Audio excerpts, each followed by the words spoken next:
हरिओम आदेश आदेश। मैं अघोरी कालूराम, सुल्तानपुरा भीलवाड़ा, राजस्थान। सर्वप्रथम मैं मेरी सभी माताओं, बहनों, भाइयों, गुरु भाइयों को तहे दिल से बार बार प्रणाम करता हूँ। आज हम आपको बताएंगे कि अगर किसी के भी शरीर के ऊपर किसी ने तंत्र मंत्र कर दिया है, किया कराया कर दिया है, टोना टोटका कर दिया है, या उसके शरीर में कोई गलत ऊर्जा छोड़ दी है, तो उस गलत ऊर्जा को किस तरह से पहचाने घर बैठे, वो आप ध्यान से सुनिए। आपको जैसे लगता है कि मेरे शरीर में कुछ गलत ऊर्जा है, कुछ गलत तंत्र मंत्र की क्रिया है, या कोई ऐसा गलत टोना टोटका का प्रभाव है, तो कैसे पहचाने, सुनिए ध्यान से।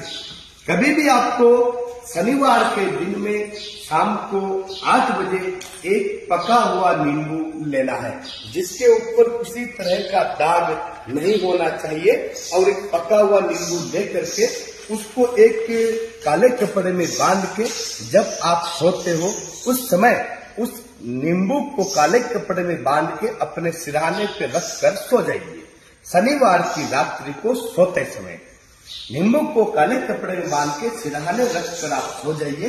सुबह आप जब स्नान ध्यान, बिस्तर आपको सुबह हटाना नहीं है, उठ के आपको स्नान ध्यान करके उसके बाद में उस काले कपड़े वाले नींबू को आपको निकालना है।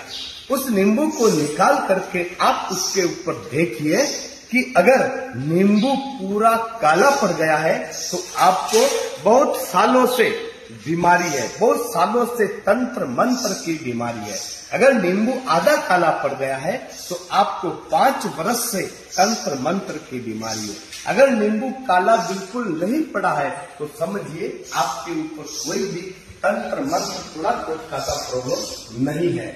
अगर फिर आपको जैसे ऐसे लक्षण उस नींबू के अंदर अगर आपको दिखते हैं तो फिर उस नींबू और काले कपड़े को कहीं जंगल में या कहीं नदी नाले में जाकर विसर्जित कर दीजिए, फिर आपको कोई ऐसा नहीं होगा। अगर आपको ऐसा लगता है कि आधा काला पड़ गया है, पूरा काला पड़ गया है, अपने ऊपर तंत्र मंत्र क्या कराए कहे, इसको बचने के लिए आपको क्या करना है कि किसी भी रविवार के दिन में भैरू जी के मंदिर में जा करके आपको 5 सिगरेट, 5 मीठे बने हुए पान, 5 नारियल और 5 माला, ये सारी चीजें लेकर किसी भी भैरू जी के मंदिर में आप जाकर चढ़ा दीजिए। आपका पूरा तंत्र मंत्र क्रिया कराया हट जाएगा।